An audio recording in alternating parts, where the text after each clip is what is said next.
कालच्या तारखेला माननीय आमदार यांच्या फेसबुक पोस्टवर आणि त्यांच्या मुलामार्फत व्हॉट्सअपवर माझ्या नावाचा उल्लेख घेऊन एक मार्केट कमिटीच्या जागा जी विकली गेली होती त्याच्याबद्दल माझ्यावर आरोप करण्यात आले की ती जागा जेणेकरून मीच घेतलेली आहे आणि मला ती जागेचा ताबा मिळवून देण्याकरता त्यांनी आवाज उठवला वगैरे अशा पद्धतीचं त्यांनी केलं. नंबर 1, ती जागा अमोल पंडितराव शिंदे यांनी घेतलेलीच नाही. त्या जागेशी माझा कुठलाही काही संबंध नाही. त्यांनी माझ्यावर चुकीचे आरोप केले म्हणून मी त्यांच्यावर अब्रू नुकसानीचा दावा दाखल करणार आहे. लवकरच त्यांना नोटीस पाठवली जाईल आणि कायदेशीर लढाई राहून त्यांना त्याच्यापासून मी न्याय घेणार आहे. नंबर 2, हा जो विषय बाहेर निघाला तर त्याच्याबद्दल सविस्तर लोकांना माहिती असावं म्हणून स्वतः माननीय आमदार असं म्हणतात की त्यांच्या काळात जेव्हा ती सत्ता होती तेव्हा 2008च्या सुमारास आसपास त्या मार्केट कमिटीने कर्ज घेतलं आणि ते आज पावतं कर्ज फेडलं गेलं नाही किंवा ते नियमित कर्ज फेडू शकले नाहीत. आणि जेव्हा बँकेचं कर्ज आपण फेडू शकत नाही आणि त्याच्याकरता दिलेल्या ज्या जागा तारण असतात तर त्या जागा विकून बँक त्याचं कर्ज वसूल करत असतं. त्याच्यानुसार 2008 साली किंवा त्याच्या 9-10 साली घेतलेल्या कर्जाकरिता मार्केट कमिटीने पणन मंडळाची परवानगी घेऊन कसगावची जागा असेल, भडगावची जागा असेल, पाचोऱ्याची जागा असेल, ह्या जागा विकलेल्या यापूर्वी लिलाव करून विकलेल्या आहेत. आणि या संपूर्ण कारकिर्दीमध्ये माननीय आमदारांची कधी सत्ता होती किंवा ते स्वतः आमदार होते त्यांना हा सगळ्यात ज्ञात आहे.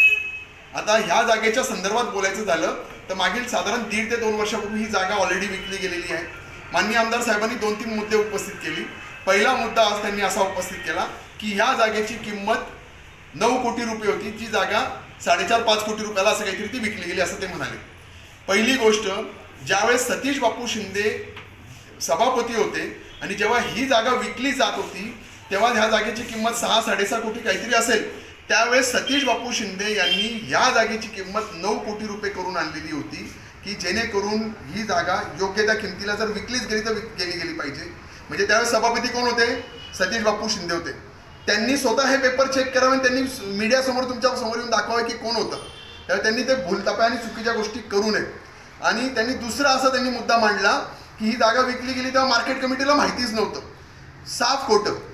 ही जागा विकण्याकरता साधारण 2 ते 3 वेळेस लिलाव झालेत. ह्या लिलाव झालेल्या प्रोसेसमध्ये मार्केट कमिटीला वारंवार पत्र येत होते, बँकेला पत्र येत होते, सचिवाला पत्र येत होते.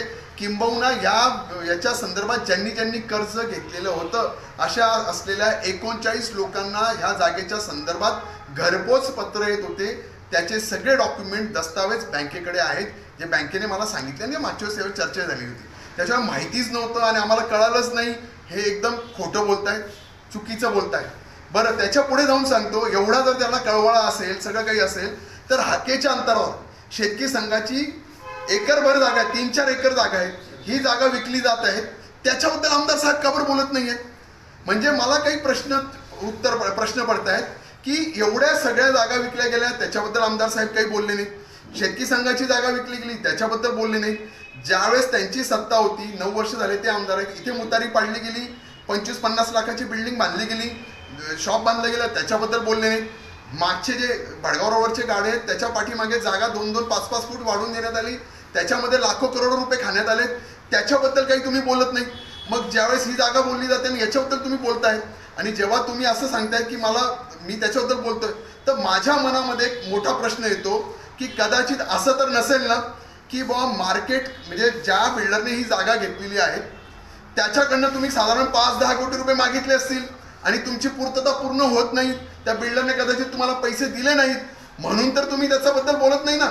म्हणजे तुम्हाला तुमचा स्वतःचा स्वार्थ पूर्ण होत नाहीत म्हणून तुम्ही याच्याबद्दल बोलताय.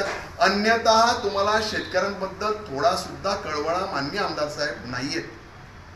इतक्या खोट्या पद्धतीत तुम्ही मागताय. जर तुम्हाला तुम्ही तिथे विधान भवनामध्ये मंत्री महोदयांनी घोषणा केली की आम्ही 5 कोटी रुपये देऊ इच्छितो, मग तुम्ही 9 वर्ष सत्तेत होतात, मागील 4.5 वर्ष सुद्धा तुम्ही सत्तेत होतात, मग त्यावेळेस का तुम्ही पणन मंडळाकडनं कर्ज करून घेतलं, आणलं आणि फेडलं नाही? खरं तर मला जे माहिती आहे माझ्याकडे जे पत्र आहे, पणन मंडळ कर्ज फेडण्याकरता मार्केटला पैसे देऊच शकत नाही. मग ते म्हणतात की आम्हाला मिळालं तर त्यांनी सांगावं. आता तिसरा आणि महत्त्वाचा मुद्दा जागेच्या हस्तांतरणाकरता नोव्हेंबरमध्ये जागेचा मार्केट कमिटीचा दावा DRT कोर्ट औरंगाबाद इथे फेटाळला जातो. त्यांना विथ कॉस्ट हे केलं जातं. कोर्ट अजून असं म्हणतं की सर्वेसी ॲक्ट 2002 नुसार कडक अशी कारवाई करून जागा ताब्यात घेण्यात यावी. त्यानुसार कोर्टाचा आदेश आणि कलेक्टरांच्या आदेशानुसार तहसीलदार ही कारवाई करतात. तहसीलदार पहिल्यांदा 29 तारखेला नोटीस देतात. ती नोटीस मार्केट कमिटी स्वीकारत नाही. त्याच्यामुळे तहसीलदार परत 6 तारखेला नोटीस देतात की ह्या जागेचा आम्हाला ताबा द्यायचा आहे, कारण वरतून आदेश आलेले आहेत. त्यांना परत तांत्रिक अडचणी दाखवून किंवा परत त्यांना अडचणी सांगून ते 20 तारीख देतात की 20 तारखेला आम्हाला ह्या जागेचं पोझिशन घ्यायचं आहे, ताबा घ्यायचा आहे. आणि 20 तारखेलाच माननीय आमदार साहेब असं म्हणतात विधान भवनामध्ये की बाबा मला स्टे ऑर्डर मिळालेली आहे कोर्टाची, औरंगाबाद कोर्टाची. मला त्यांना विचारायचं आहे की तुम्हाला जर स्टे ऑर्डर मिळालेली आहे तर ते त्यांनी आजही सगळ्या लोकांना दाखवावी, जनतेला दाखवावी की हो स्टे ऑर्डर मिळालेली होती आणि त्यानुसार तहसीलदार चुकलेला आहे, त्याने काम केलंय, चुकीचं काम केलंय. पण मला जे माहिती मिळाली, जे मला कळालं की जोपर्यंत हस्तांतरण केलं जात होतं तोपर्यंत, ताबा घेतला जात होता तोपर्यंत कुठल्याही प्रकारची स्टे ऑर्डर मार्केट कमिटीने घेतली नव्हती. मग जर तुम्हाला 3 वेळेस, म्हणजे माझा तो मुद्दा तो समजून घ्या, जर तुम्हाला 29 तारीख मिळते, 7 तारीख मिळते, तुम्हाला 20 तारीख मिळते, म्हणजे निकाल लागलेल्यापासून तुम्हाला जर कधी इतके दिवस तुम्ही त्याच्यावर स्टे ऑर्डर आणू शकत नाही तर मग काय म्हणावं? मग का नाही तुम्ही आणली? मग असं येतं की तुमचं त्या बिल्डरबरोबर काही डील तर चाललं नव्हतं ना, किंवा तुला काहीतरी आम्हाला काहीतरी मिळतील म्हणून आम्ही चल पुढे तारीख ढकलतो, चल पुढे तारीख ढकलतो, अशा पद्धतीत. म्हणजे तुम्हाला